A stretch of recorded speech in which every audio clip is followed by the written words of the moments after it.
What is going on, everybody? Welcome to Check the Net. We have the other one finally has decided to join us grace us with her presence today. We have Tito. We have myself, Colin. Let's have a night or a day or whatever you decide to watch this. So let me get through this real quick. Check the Net is brought to you by Old City Sports Network. Go to Old City Sports Net, oldcitysports.com for all your OCSM podcasts, articles, much more. Promo code Old City for 15% off site-wise. Go to facebook.com/Robert Hanghold Construction. If you're in the greater Philadelphia region, you need some work done for your roof, windows, siding, deck, call the number one contractor in the area, 610-348-1066 for a free estimate. Decals by Aaron for all your Delco products and merchandise, your number one spot for everything Delco. www.ironsteelthreads.com. Use promo code OldCity10 for 10% off site-wide. A portion of proceeds go to a hockey organization. Uncle John's Barbecue, customconcessions.net/home. Warlord Beard Oil. Use promo code OldSports.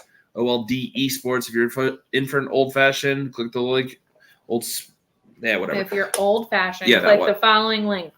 Yeah, it'll be posted. SeatGeek.com, promo code Old City Sports Network for $20 off your first purchase. Subscribe to our YouTube page, which is where this is going to be posted as well. Tito, been a couple. So we need to stop doing this 2 weeks. I'm just going to throw this out there.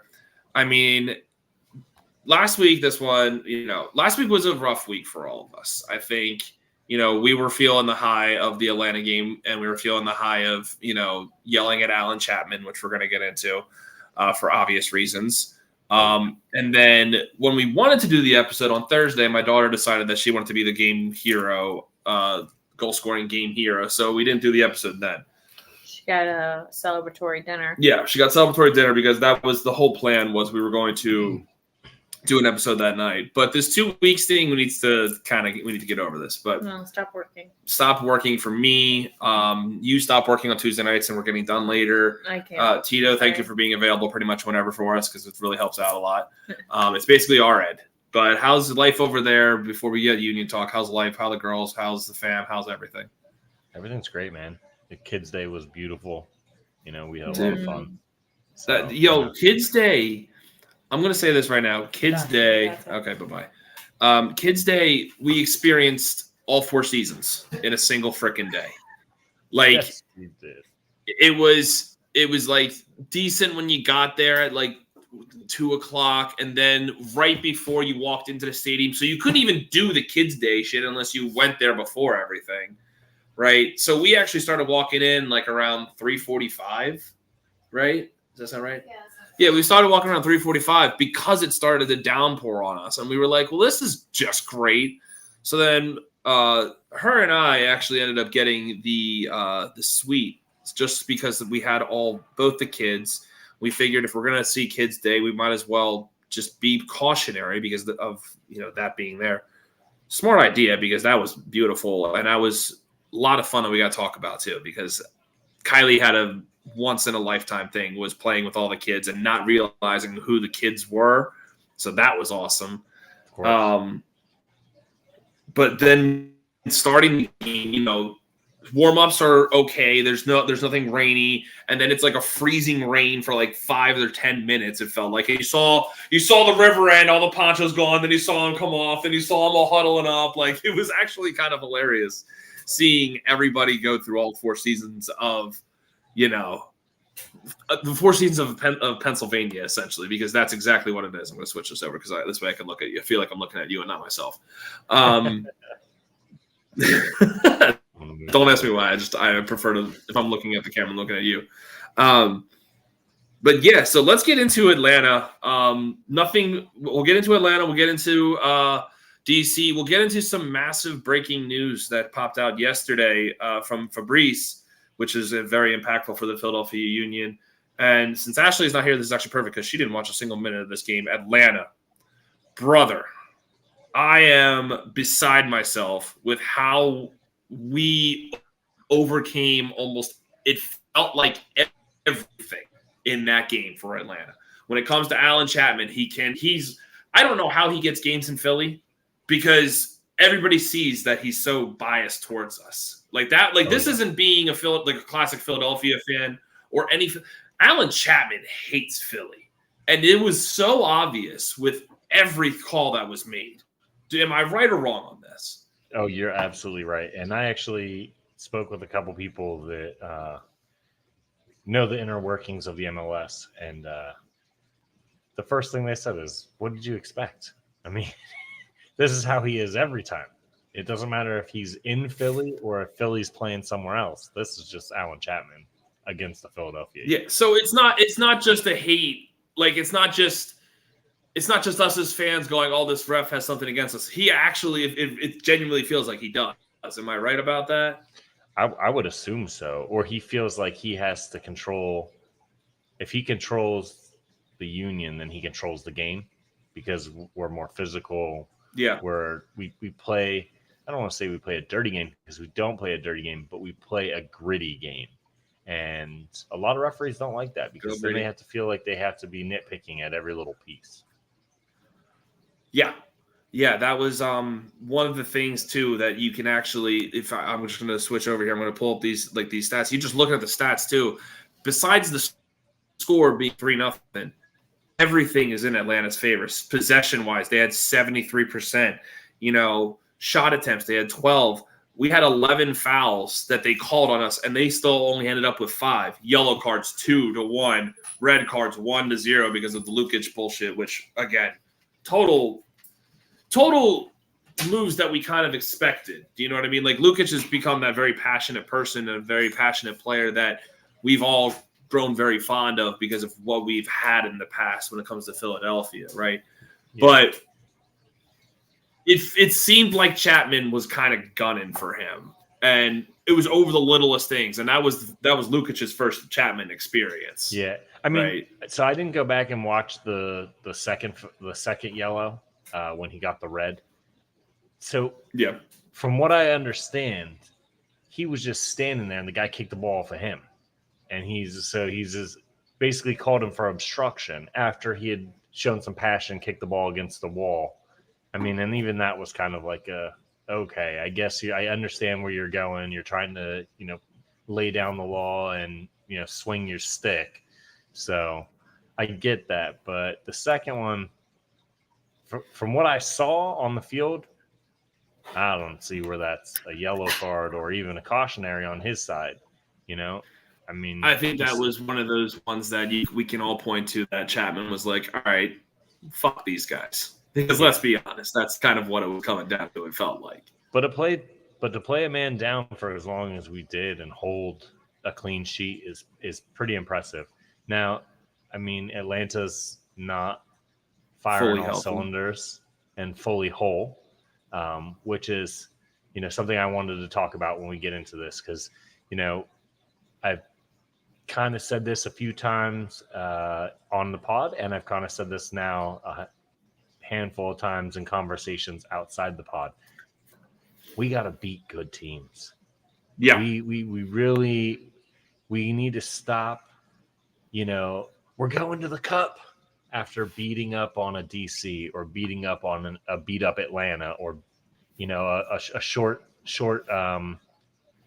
roster Orlando for the opener. Mm-hmm. We're taking so much stock in these 2-0, 3-0, 4-1, 4-2 wins, but to me, they're not as impressive as I want them to be. Mm-hmm. I can agree with that. I think that Atlanta game we should have won 5-0, even with Alan Chapman at the center. I think that that's easily doable. You have a wounded team, take advantage of it. Go out there and be that team that just wants to muscle everybody and every minute, every inch. And I see flashes of it. And I know that this team is fully capable of it, but I'm not seeing we're not smelling the blood in the water. No. But the one thing that I will say too is something that you and I have been very critical about too is it finally felt like Bradley Carnell finally decided to show up and get in people's faces. Because I think when it comes to obviously Alan Chapman, who we've been saying for we've been recording for 10 minutes, I think 8 of it has been because of him. Carnell was pissed. Carnell was absolutely pissed, and he finally into it. Yeah, it felt like, okay, dude, like here's your time to be the players coach and have everybody's backs, because you're going to be shafted because Chapman hates you. Chapman hates this city. Chapman hates this organization. You got a chance now to run your mouth and see how much you have the players' backs. It finally felt like that. It finally felt like, you saw it. Like you saw him, and I saw him plenty of times on the video board where he's actually screaming. And I was like, all right, cool. That's what I want to see. We've been critical about this. I know you and I mentioned, like, well, where's the, instead of having the hands in the pocket going, okay. Like, he was finally getting into it. It was very, very not rewarding to see, because obviously, we're all pissed off. We're all screaming at the TV. We're all, not asleep at the game. Well, I had a rough night. She wasn't at the game, so it's okay.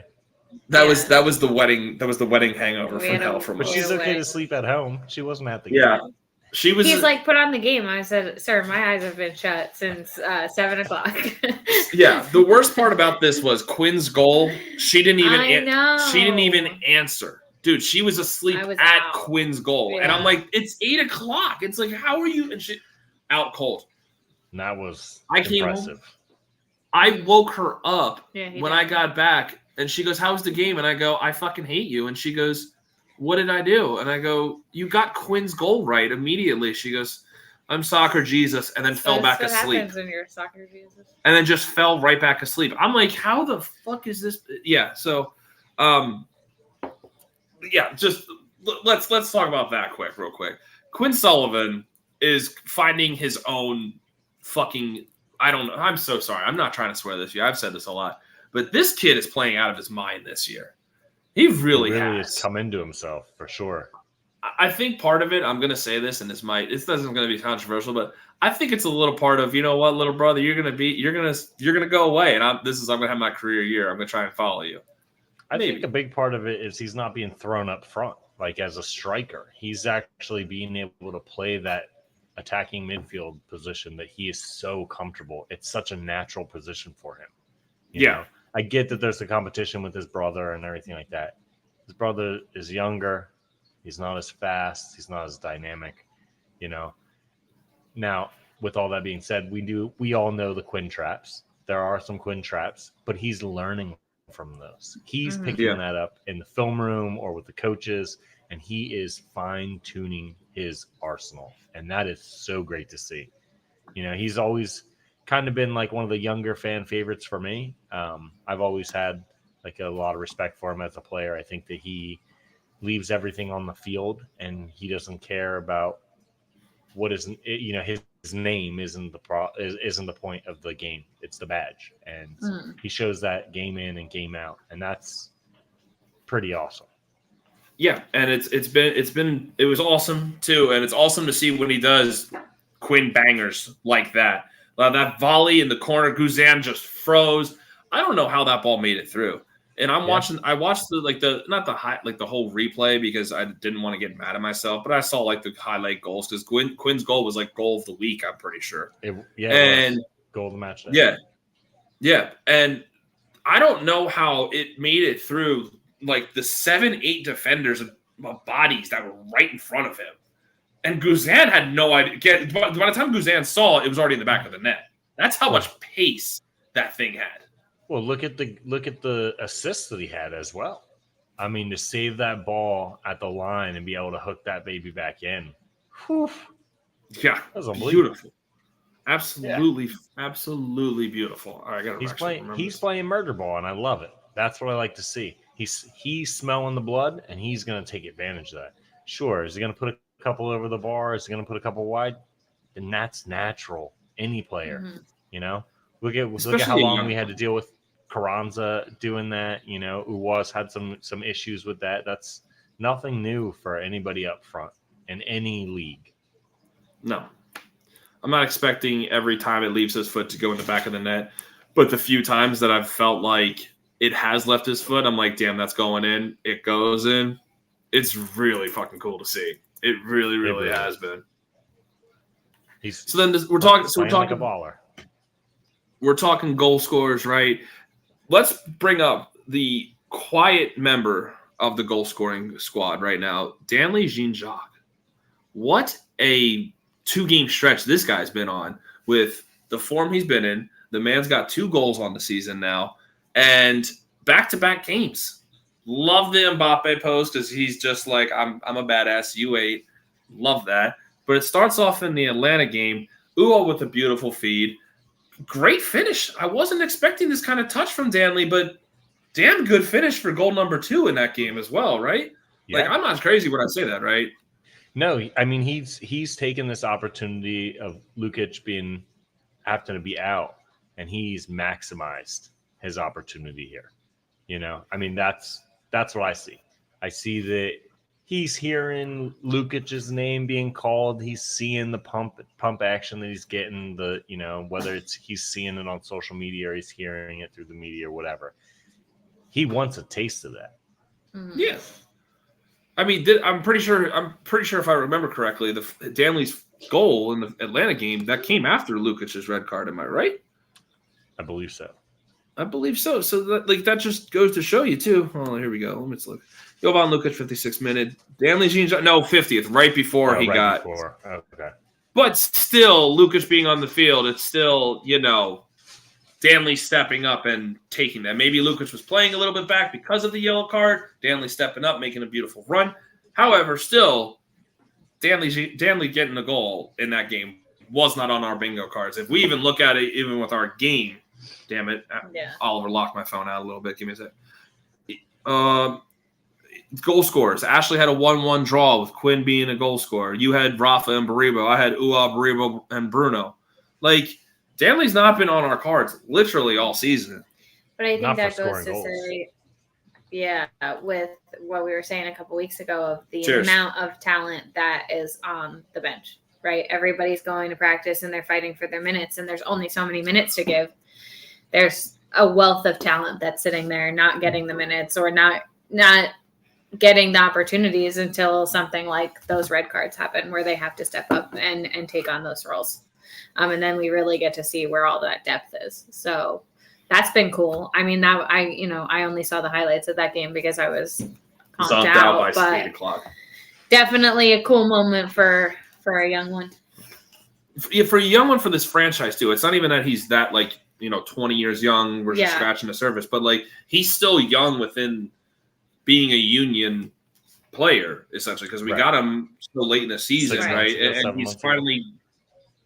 What's up? I say 6 or 7 months ago. Not crazy. So he's and he had big ass shoes to fill. Like Jose Martinez is not, this random dude that you replaced. No, he his first game had this gash in his lip and was bleeding all over his jersey. He just goes, "Fuck you, tape me up, I'm good." Sorry again, I'm swearing. I'm not trying to be, but still, my point, I was oh cool, we got this dude, and now we're getting Danley. It's all right. Big shoes to fill. What you got? He's already got 2 goals in 2 games. Great. Well, love big it. shoes to fill, and then you get a guy like Lukic that comes in and kind of overshadows him. Yeah. So you got because he's the more colorful player, and I say colorful because he's aggressive. He's pounding his chest after everything. But that's what Philly loves, and I think it's a perfect balance of the yin and yang. Mm-hmm. Being Lukic and Danley is, Danley's quiet, Danley's this, Lukic is out there. Danley's gonna calm Lukic down, and Lukic is gonna rile Danley up a little bit. Yeah.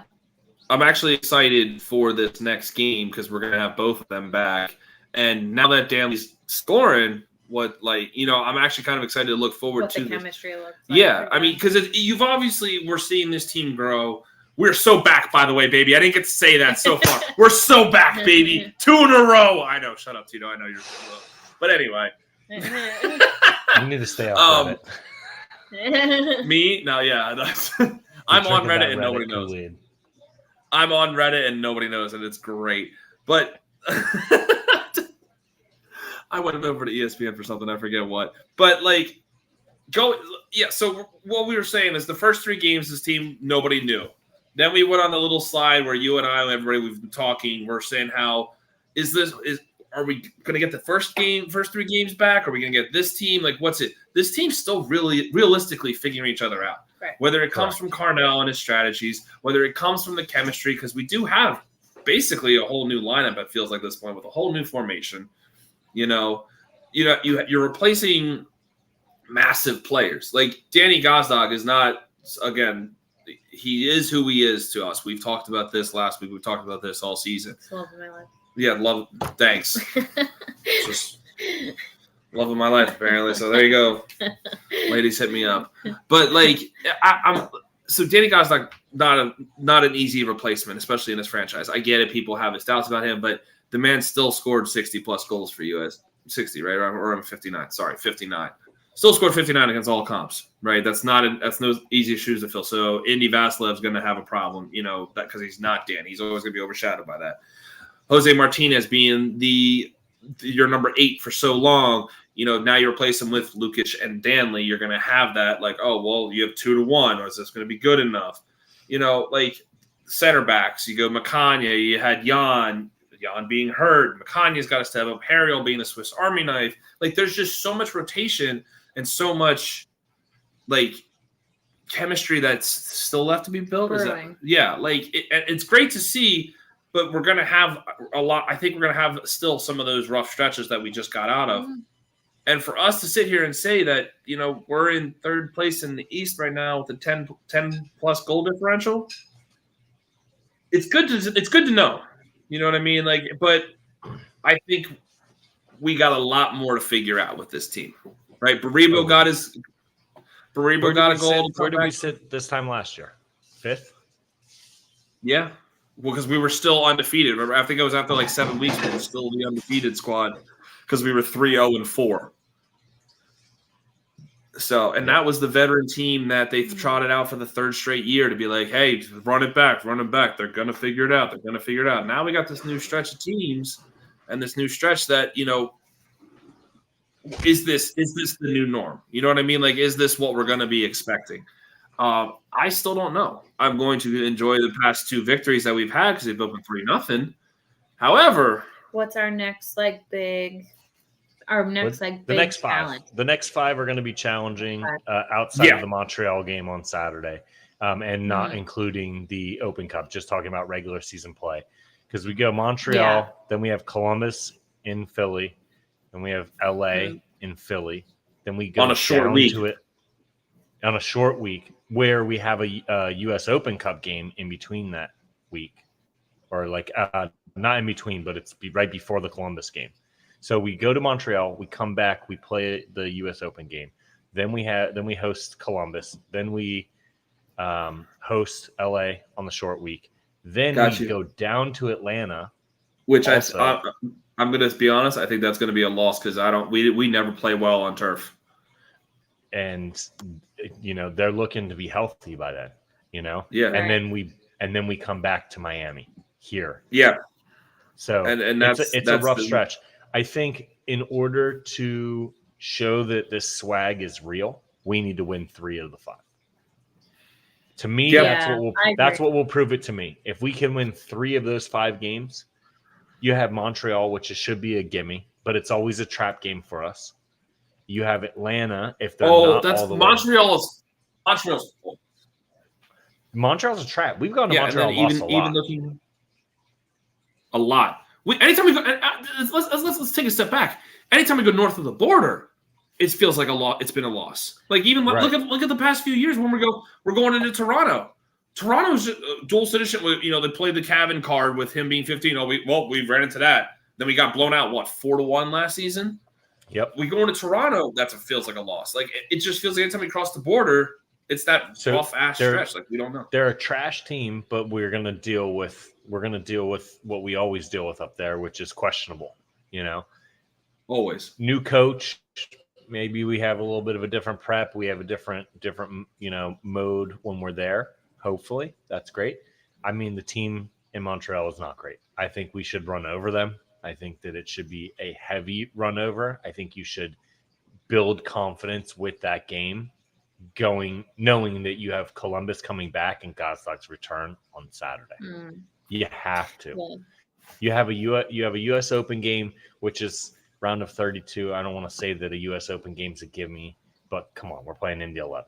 It should be a gimme game as well, right? Agreed. So So my thing is you have 2 confidence building games before you have Columbus coming through, and that Columbus team is dangerous. I've been watching their games since Gazog slid over. I caught 1 or 2 before he was there, but I've been watching pretty much every game that he's been involved in since he's gone there. They are dangerous. They've patient. Always been super strong. They wait for you to make the mistakes and they punish you. They should have won the game against Miami. They were overly cautious, and that cost them the game. Gazog almost tied it in the 94th minute or something like that. I mean, literally this far from the post. I mean, open, basically wide open, So you miss chances and stuff. But you have to build confidence, knowing that that's the team that's coming in. You have LA, Galaxy starting to click a little bit. That's not who you want to see on a short week. Definitely not. No. And then you're basically 2 short weeks in a row going down to Atlanta. I mean, that's a tough stretch right there. I mean, just Atlanta also too. It's the travel. It's the what the hell was that? Sorry, stop breaking stuff. It's the travel. It's also like I can't. I'm going to stress this too. It's playing on the turf. It's also a bigger field. They're playing on the actual football field. We've shortened our field, so now that's a disadvantage for us. Mm-hmm. I can't remember the last time we went into Atlanta and won outright. I don't know when the last time we had a team that is conditioned as this team is. This team that we have can run. They don't gas out, We're limiting the guys that can gas out to 70th plus the final 20 minutes there. Right. So we're and we got guys that can bump them. I mean, look at what happened on Saturday. You had a couple guys get bumped, So Saturday I can't talk much about. I was too busy chasing the baby in the the box the whole time. Right, but the lineup. You know who was on the bench and who wasn't on the bench. Yes. I have ESPN. ESPN will help me with that one. I was going to say, somebody was with their kids up by you, so. What? Yeah, for at least a minute before they went up to the main box. All the kids were up by us? Yeah, I know all the kids were up by us. That's what I'm saying. Is there a player up there? Am I missing something? At one point, I think he went up just to get them settled, and then he went over to the main box. But yeah. Who, Lukic? Nope. Who did I miss? Look at the I don't want to put it out there like that, but just look at the subs and you'll figure it out. Okay. Well, tired out easy type thing, Somebody that am I going to be mad at myself for? Probably. Not probably. Just realizing what I'm talking about right away. Probably, because that's just not a young guy. Okay. Well, then let me look at this because we can. That's a perfect segue because we can just feed right into this. Bizo, Vasquez, Bruno. Bruno was in the game. No, I can't. This is a Bruno. He was in the game. Yeah, Bruno scored. Yeah. I give up. Just text me later. I'm not dealing with this right now. That's too many things. Too many things are going on. So leading into that, because Colin's an idiot, which is what we are learning. We go into Kids Day. We go into the Four Seasons game. We go into all this other jazz. Oh, of course, that's who it was. We go into all this other jazz. We go into everything. Feeling the same way. I know you and I talked pregame. I know you and I have been. We were on the same mental wavelength of this better be a 3-4-0 game because this is a team that you got to beat while you're down.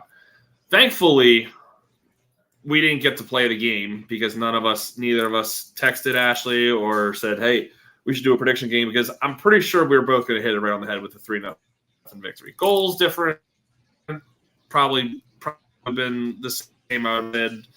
Baribo, Bruno, the same deal as I've been doing. But going into that game, it was one of those, okay, they're weak. You need to beat them. These are the games that, if you lose, we're going to criticize you. If you win, we're not going to be surprised. Am I right about that, or what we thinking? Yeah, absolutely. Okay. I mean, it's fighting a cripple. So with that being said, felt really good to witness Gillespie get a goal off of, again, what is with the volleys this season? Incredible volley from Gillespie too. Like, Gillespie doesn't know how to score unless it's a banger. Yeah. Yeah. Seriously. Bangers. Gillespie scores bangers only, man. Like, seriously. So it felt really good to see him actually have not a crappy game on defense too. Mm. There was some times where, it felt like the old Gillespie was back. Like I think he just needed to see the ball go in the net to be like, all right, cool, they're cheering my name. Like, instead of being like, God damn it, Jacob. But good on him, because then he even got the Sons of Ben. As much as I'm critical of them, he got the Sons of Ben man of the match. Like, he had a fine game to put that into words, because I didn't watch much. This was mainly leaving this up to you two. The tackles that I did see, though, it was the confident Jacob Gillespie again. It felt like it was one of those games that we were like, God damn it. Yeah, he was back to only one or two of the times that he got caught a little short, but nothing crazy. Yeah. Andre Blake standing on his head once again. Mm-hmm. Like, this man, Atlanta peppering him. I didn't see much. Again, I can't really speak to it, but it's safe. The two saves I did see Blake made, I'm just like, the godness that is him. Like, the man's just phenomenal. I mean, he kept, like I said, kept Atlanta out. That game should have been, 3-2, 3-3 if it wasn't for him. This game probably 3-1, 3-2. I don't still not say that we didn't win 3-0, but still, like, that man's incredible. What did we do as a fan base to deserve the greatness that is Andre Blake? I can't stand it. I can't say it enough, man. And his kids are super sweet, by the way. So let me jump in about this real quick. Highlight of the day for us was, it was Kids Day. Everybody's, family was there, player-wise. Our kids were there. Joe and Michelle brought their son, Charlie, again, who is now 2-0 with 2-3-0 victories. So, Charlie, you have to be at every game from now on. So it's all the kids were there. We were up in the little suite, and it was great to see the players' kids just being kids. Mm-hmm. I was a very big fan of that.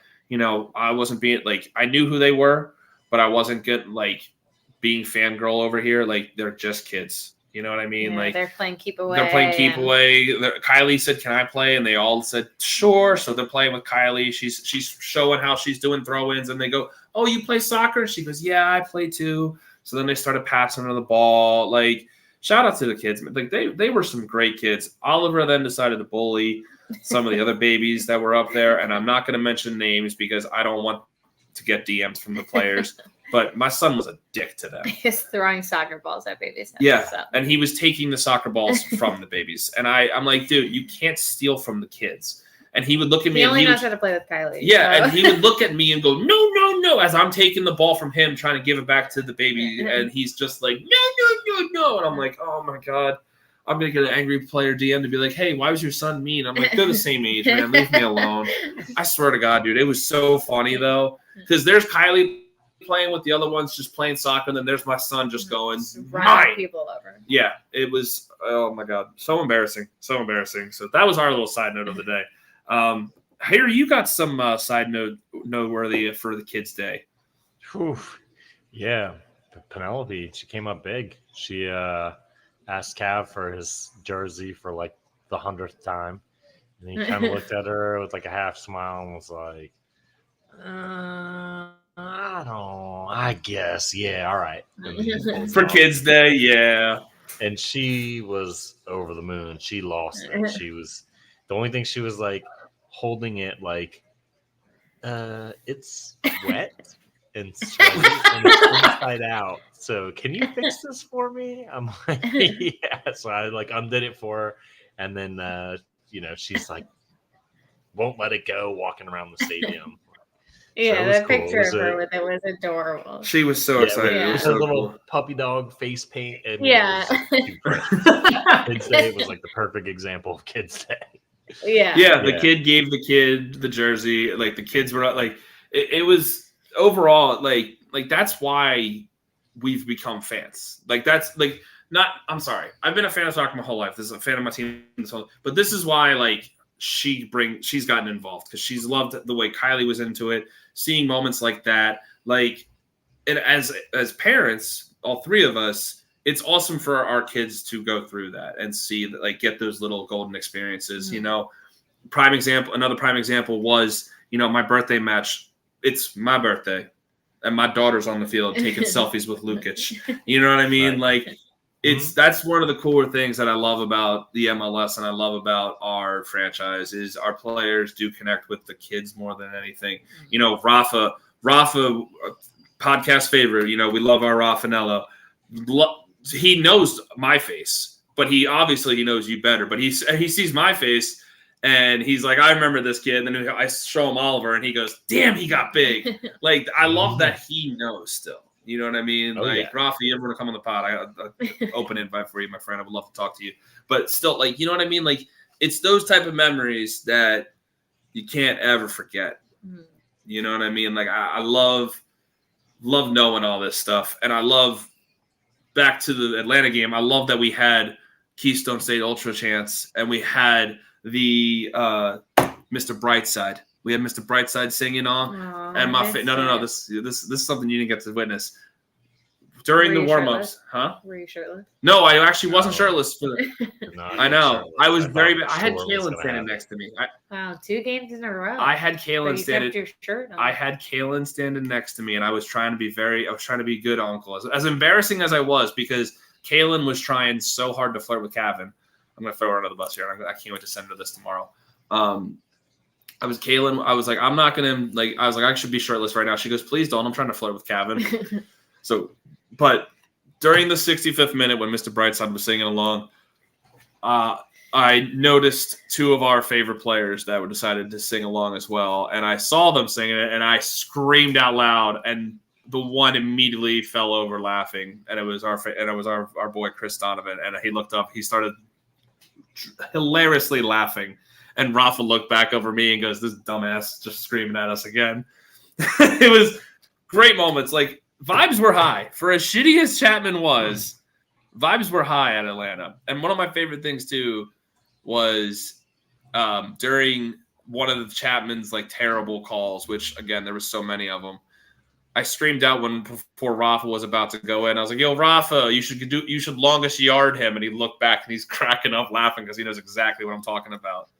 Yeah. So, again, it's why we all love this team. It's why we all love moments like this, because there are so many that we can just pull up like that. Yeah, they play like they're human instead of playing like they're robots. Yeah, and it's fun. It's just so much fun. Like, I really am appreciative for this team and these players that we have, because, you know, I can't feel like I would go to a Phillies game and Bryce Harper would interact like that with our kids sometimes, like every game. You know what I mean? Like, not throw Bryce on the bus. I know I'm sure he's a great dude, but you know what I'm trying to say. Anyway, back to DC. Sorry. Gagged a little bit. That's fine. I get it. Don't worry. We all player in the MLB. But yeah, back to DC. Rafa getting a solid shot on net. Danley getting a great goal as well. It felt so right to proclaim after that game, we are back, baby. If there was a statement goal that was made though in that game, it's the Bruno goal. It's the Uwa flick assist and the grit that, I mean, if you look at this, like the frame by frame of that goal, he's wrapped up entirely and has to pull himself out while spinning around and still has to power through to score that goal. I mean, it was an incredible feat of grit between the both of them, because Uwa off balance, kind of like going past and reaching back. I mean, it was great. And then that's the confidence builder, because that's back-to-back weeks with a great assist for Uwa. Yeah, one of the things that I will give Uwa a lot of credit about, and one of the things that I have loved about him, is a lot of people give him a lot of shit because he's not scoring and he's not like up to 70, 80 goals for being this international guy that we brought in, like we spent the most money for and everything. The man creates a lot. A lot of Carranza's goals that a lot of Carranza, look, as I'm bringing it back, a lot of Carranza's goals were brought because of Ua's runs and Ua's feeds and a lot of the attention drawn to Ua. You know, he's not scoring as much this year for obvious reasons. I think he has one on the season. But Ua's created a lot of chances for these guys this year. And it's one of the things that I've always loved about him because, like, he's not scoring, but he's being a team player and realizing I'm creative with the ball. I can make these passes. I have the power to shield these guys away. You know, and I have the speed to make these runs. Now, granted, again, I wish a lot of these goals would go in for him, like these missed opportunities, like in Miami where he hit off the crossbar, or last week where he tried pooching it right over Guzan and it hits the crossbar. Don't get me wrong. I wish like hell they would have all gone in. But I still love the fact that he's still attempting to be a team player and making these passes, making these runs, making these guys get their goals and you know, being I want to say he's being a standout, but he's being the player that you kind of want him to be too. He's being the team player. You know what I mean? The quiet contributor. Yeah. And I love that. You know, that's just kind of who I've been as a player too. Like I want to score, obviously, but if I can't, at least my friends are scoring. You know what I mean? I'm gonna help. If I'm not getting it, I'm helping. I'm making sure that it's coming. Yeah. Yeah. One of the things I'm gonna throw out there too, I'm finding this very funny on social media. I only have Facebook Messenger, but I follow like Kai and I follow all the guys on Facebook, so they all their stories pop up. The relationship between Kai Wagner and Lukic is actually really hilarious. Oh yeah. Oh my God. These two are so funny.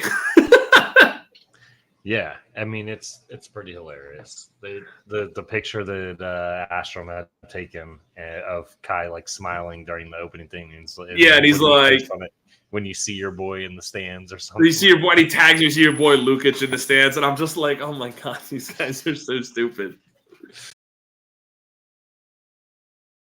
You know, the winning makes it fun for us, but the winning while they're having fun makes it that much better. You know?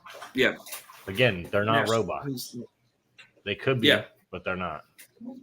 No, and again, it's one of the things which we just got done saying we love about this team and we love about what we've been able to have over the years of being Union fans. You know, it's awesome. You know what I mean? And that's basically all you can say. Final thoughts on Atlanta, DC. Like what give me your quick like 2-game like sentence or two of these 2 games. I'm happy that they won. I'm disappointed that we didn't score more.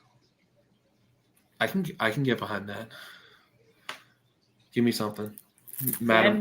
Very nice. Very nice. Yeah, very classic. I think we need to be this team having as much fun as they're having needs to be the team that smells blood if they want to go a deep run at the end of the season. We have to capitalize. And right now we're just kind of dealing with the status quo. I mean, Nashville put up 7 goals this weekend? Yeah, nuts. Could you imagine if we scored 7 in the game against Montreal, or we scored 7 again against They burned Columbus? The stadium down. They burned the stadium down. That's what I'm saying. Like, I do have a video which I did send to you, which my last thoughts on this is, I'll talk about this, but my last thoughts about the last 2 games. I want more, but we are back, baby. We are back. Just gotta keep building on the momentum. Yes, right? So then we got the win. You can't harp on it too much. You move on to the next one, prepare for the next one. We hopefully get that win, and then just kind of keep building that momentum up, so that it's not kind of that roller coaster like we had last year. Like, okay, we had a stretch of wins and then a stretch of really bad losses, and then a stretch of wins and really bad losses. Like, we want consistency, a little bit more consistency. Look, now she wants to fucking talk. Listen to her. Doesn't want to talk about the whole other thing, but now she wants to talk. I said very nice. Very nice. So my last prediction, we're back, but my thing is, if until June, I think you need to come away with at least like 13 points between now and June. I That's think what I 13. said. 3 out of the 5 next games. Yeah, but I'm including Dallas because Dallas did just put us hurting to Miami, and and again, Was that's Miami full? what? Was it a Yeah, full Miami team? Miami was a full team. So Miami was full. I couldn't. That was a crazy game to watch. yeah, so I'm going to go with 13 points from now until May, until the beginning of June, just because I think that's what will give me more of a peace of mind. Until then, I'm going to ride the hype. But if June comes and we get more than 13 points, you're never going to hear the end of Colin. Colin's going to be shirtless all fucking June, July, and August, my friend. Let me tell you that right now. But at that point, it's warranted. That's my whole thing. Is in the So you're saying 13 points in the next 6 games, and I was saying 3 wins, which is 12 points in the next 5 at minimum. Yeah. To me, a draw is a loss at this point. And any of the teams that we're playing, unless it's like a heavy hitter like a Columbus or a Miami or something, if we're playing for the win and we go and we get the draw, I'm okay with that. If we're that's kind of where my mentality was. Yeah. If we're playing for the draw and we get the draw, that's a loss. I'll take that as a loss. That's how the was it Orlando was the draw 0-0 draw. That was 0-0 draw. Yeah. That game felt like a loss. That game did not. That was bad. So I'm gonna say this too. I talked about this and I sent a video of this to you. As big of vibes as we're all feeling right now, I'm gonna say this: the Sons of Ben looked like shit on Saturday. I don't know how it sounded down where you were sitting, but man, it did not look good from where I was standing.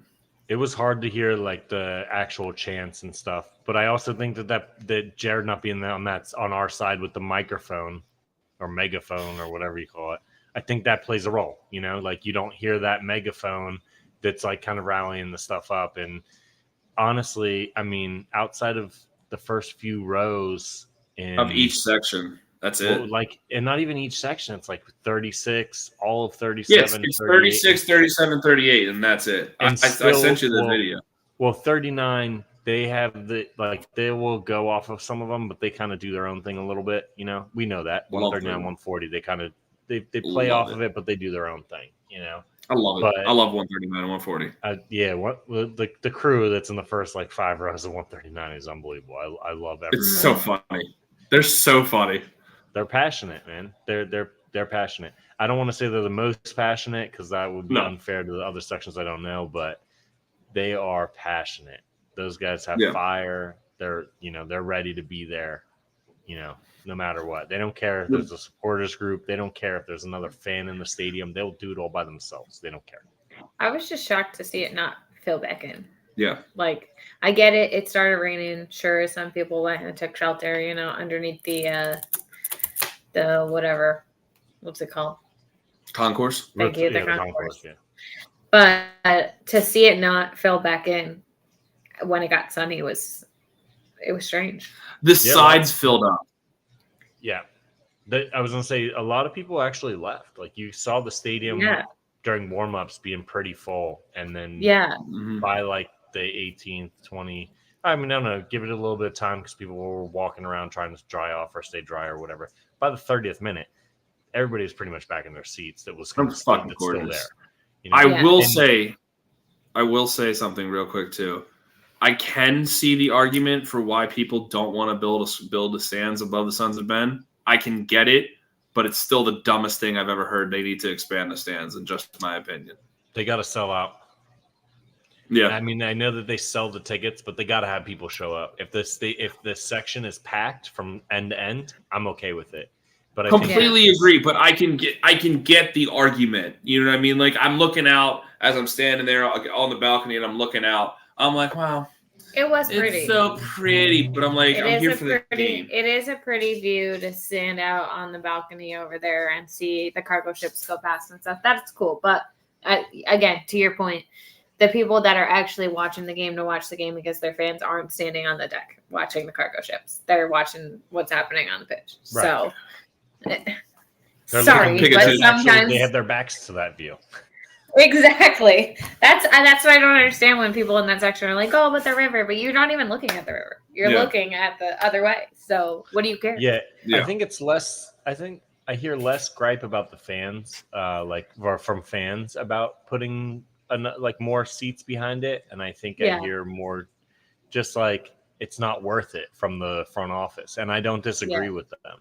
Look at how empty the River End looks. We're the only supporter section that's not shoulder to shoulder from end to end, top to bottom. You know, I mean, as much as Sons of Ben is a storied supporters group with their, how they came about, how they brought the team, everything like that. It's limited, and it's not limited per se to like for any lack of motivations or anything that they're doing that's incorrect or anything like that. It's a big section to fill. That's why you look at other bigger franchises, that have bigger sections. Look at places like LA. They're small. There's smaller tenure, but they have 20 supporters groups. They get their guys that like get all together, and then they have like the 3252. LAFC, and what all the 3252 is, the whole thing that they do is they have all the supporters groups. They have reps from all of them sit down together, and they work together. They all have their individual things. They all do their individual things, individual logos, individual parties, whatever. But they come together, and that's the biggest problem that we've had in Trey for as long as I can remember. There's always been like little subgroups here and there and everything, but nobody ever said, let's get them all to the table. Let's everybody sit down and let's work together, Right. And to that point, like we tried, we talked about that in the off season this year. I had reached out to a ton of different people that were from different little groups. Maybe they only had 5 or 10 guys. Maybe they only had 3 or 4 guys. Maybe they had 40 guys. Maybe they had 20 guys, but a lot of fans were either, no, it's my way or the highway, like KSC was, or they're so disenfranchised that they've given up their season tickets and they're not even interested in trying to come back like corner creeps, and those are your end caps. Those are the guys that you need because they had big groups on either end that kind of surround everybody else. Everybody else can filter in and out. But, we've done a terrible job. Could you imagine? The front office has done a terrible job at fostering a place for that to flourish, and the supporters groups have done a terrible job at trying to make it inclusive. Could you imagine if we actually had something like the 3252? We all got this sat down and everything. Could you imagine? It'd be so nice. It would be unbelievable. It would be unbelievable. Yeah. We could easily go back to that fortress that the River End once was. Yeah. All right. So end of fortress. End on that note. Tito, time for remember the 5 that we did last week? We're looking into Montreal.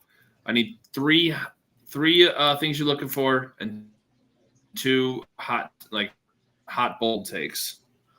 I want to see the team play like sharks that had blood in the water. I think that's the biggest thing I want to see in a kind of a trap gimme game like Montreal.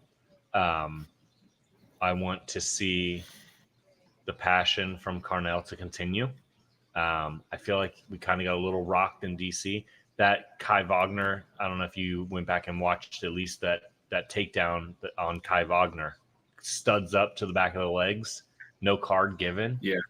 Or it was a yellow card, not a red card. I mean, like, no, that's dangerous play. We're not even like pushing the 4th official to look at it. We're not. I mean, when your trainers like Paul are out there and they're throwing towels and pissed off and screaming at the ref, and you're just kind of like on the sidelines. I don't want hands in the pocket. I want you to be throwing towels too. I want you to be so hot that one of your assistant coaches comes off the bench and catches the yellow so that you don't. That's what I want to see in a situation like that. So I want to see that build more. So I guess play like there's blood in the water. More passion from Carnell.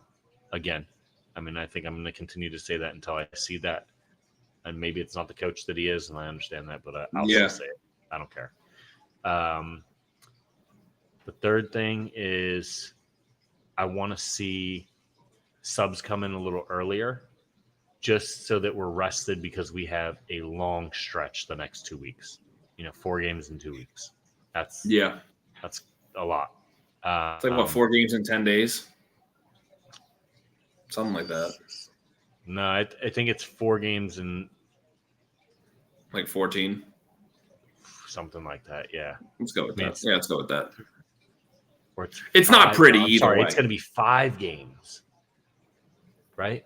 Because you have the U.S. Open game. You have Saturday Montreal, Wednesday U.S. Open, Columbus on Saturday, L.A. Yeah, L.A. on Saturday, and then on Wednesday, and then Atlanta. Yeah, so that's a lot of traveling. It's rough. Yeah, a lot of moving parts. But that's so the third is get some of our main guys that we're going to need deep in this some rest during a gimme trap game. Get ourselves in a good position early, smell that blood, Carnell fired up, and then rest some of those guys, give the younger guys or some of the other guys a chance to pop in there and be able to secure the win. Whether they score 2 or 3 or whether they score 1 or whether they don't score at all, but they hold a clean sheet, I'm good with that. And my 2 strong takeaway are like things I'd like to see happen. I'm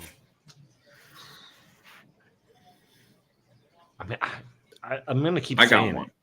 I want to see Rafa in the 70th minute. If he's not going to start, I want to see him in the 70th minute. I don't want to see him for 8 minutes. 65th minute. I'll take him in the 65th minute. Yeah, To me, I was surprised. They left Indy in there for so long. He was so gassed, and he kept falling into traps for the DC game. I don't understand why they didn't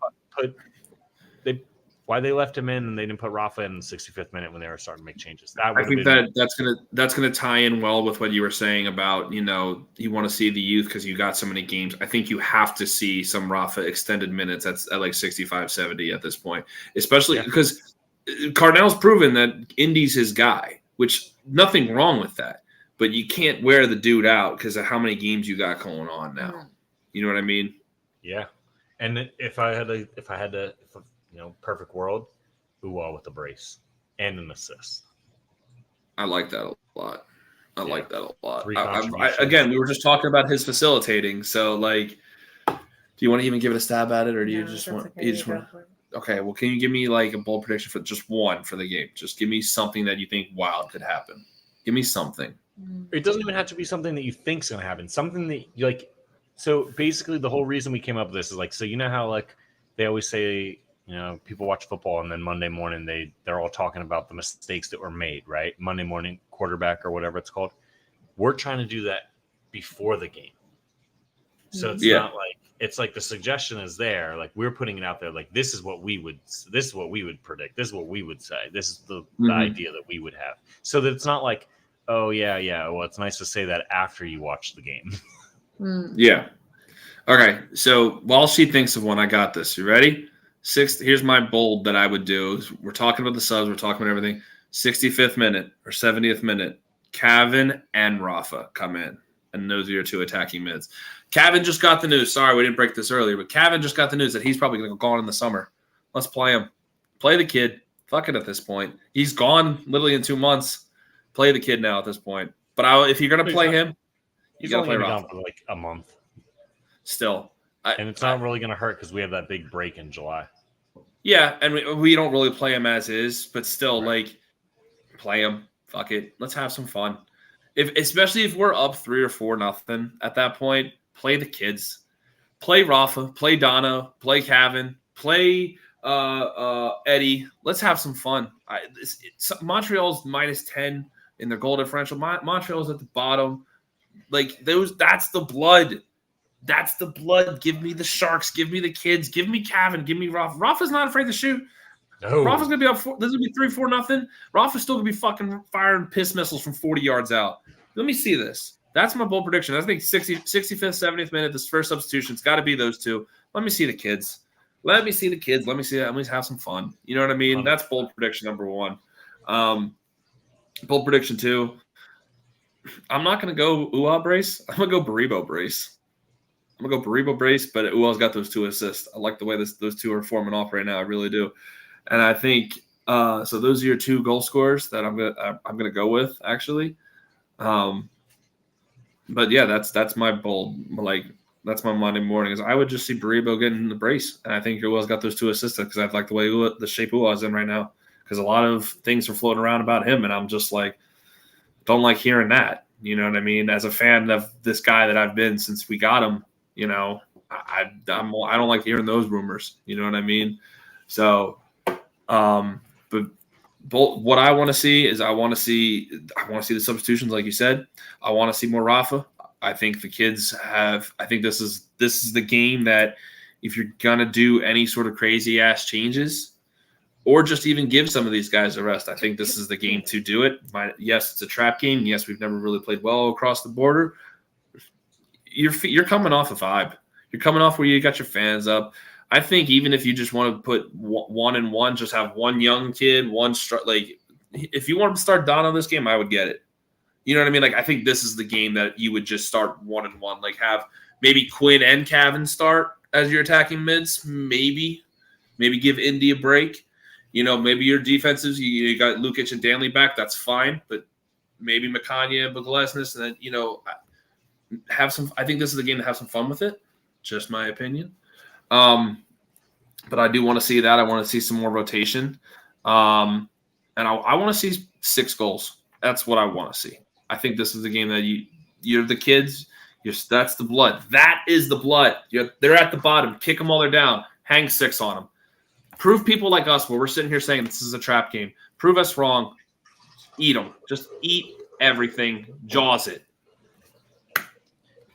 There you go. I agree. That's where I'm at. Okay, now you got the 2 of us and we're hyped up. What do you got? My goal prediction. There we go. See, look, that's what it takes. It takes you and I to get it going.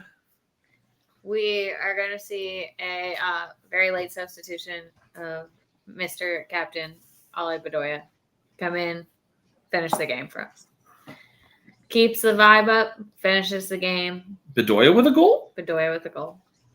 Oof.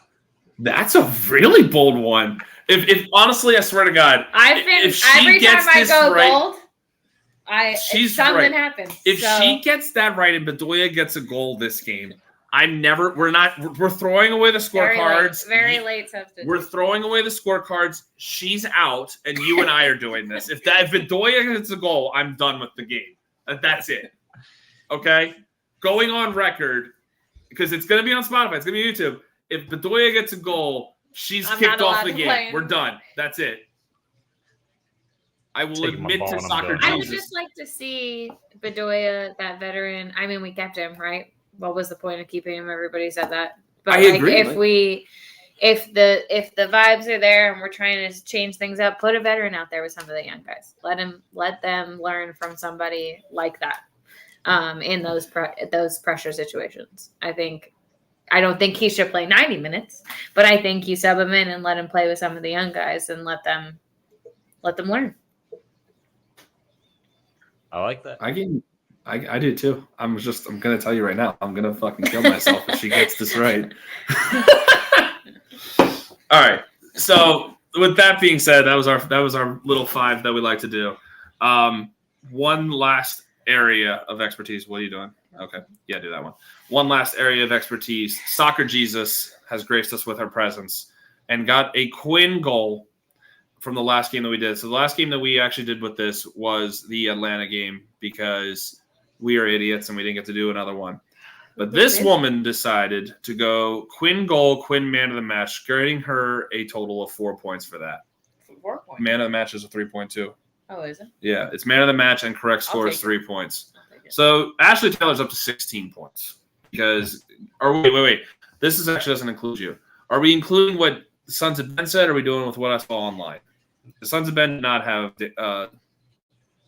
So it's been weird because for most of the season they've been kind of the same. That game it wasn't though because they made Danley for his first goal. Danley was man of the match. Danley, and I thought that was good. But I do agree that Quinn was the man of the match. That assist that he had plus the goal. Come on. So she's up to 16 then. So thanks for giving her that. Okay. I don't know what to tell you.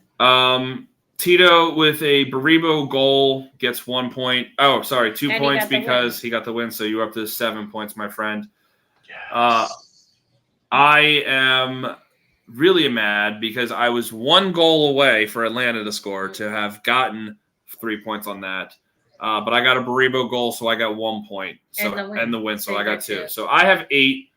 Ashley has 16 for some fucking way somehow. She's just pissing me off with this. And Tito, you are at 7.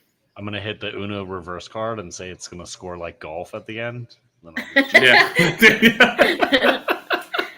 All right, Ashley Taylor. Let's do this. Montreal, last place in the East versus third place in the East, plus 10 goal differential. I'm gonna say 3-1 win us. 3-1 win. Okay. Mm-hmm. And I'm gonna say Bruno. Okay. Baribo. You want to say Bedoya just to fucking? No, because What'd you say? She said Bedoya. that was so separate. That's the bold prediction. Okay. No faith in that. You gotta give me one. I mean, you had 3-1. I know. I'm trying to decide who I want the third one to be. Lucic is back. Lukic is back. Yeah, I'll do them. And then who's the man of the match since we win? Alec Bedoya. I'm just kidding. Bedoya with man of the match. I'm just kidding. Just kidding. You idiot. Baribo. Tito. So what I think should happen is I think it should be a 4-0 game. So that's what I'm going to go with. Am I putting by what I believe that should happen? So yeah, 4-0. I'm going to stand by the Uwa scores 2 goals. Okay. So he's going to have the brace. And I'm going to get crazy and I'm going to expect the youth to come out and show out. And both Rafa and Dono get goals. Nice. Yo, he going Dono! So then I'm going to say Uwa man of the match with the 2 goals. Yeah. Oh, wow. Look, I'm so hyped for that. I'm telling you, you can send Dono this. I'm so hyped I put an exclamation point next to his fucking name. Look at that. I'm hyped for it. All right. With you, I just want to be different. I'm going to go 5. I'm with Love you. I'm gonna go Baribo with the times 2 because I did say that 5-0. 5-0. I'm everybody's got. So you got 3. This is where I'm going. Ready? She's got 3. You got 4. I got 5. So I'm hoping the more that it keeps going, like just packing them on. Yeah, pack it on. As long as they get more than 3 at this point. So yeah, I'm gonna go Baribo 2. I'm gonna go Uwa 1. It's 3. I'm gonna go. This is gonna be crazy. You ready for this? This is my Quinn and Cavan game. Quinn and Cavan get a goal. That's where I'm at. That's my bold as the Cavan goal. Baribo man of the match though. So that way I can steal that thunder from her just to fucking. She gets me in Canada. Huh? Cavan can travel and play in Canada, right? He can, I think, right? Why wouldn't he? I think so because they were going to try to have his debut in Toronto last year. Yeah. But the game went sideways. I wasn't sure how the shakes out with the kids over there, you know. All right, fuck that. I'm not doing Cavan anyway. I'm doing Rafa. I called Rafa prediction anyway. I'm going to go with Quinn, Rafa. Baribo 2, Ual, Rafa, and Quinn. That's my 5. I'm going for it. I just, it's not even that I'm going for it. I'm like, let's just have some fun. The vibes are there. We're back, baby. That's what I'm at.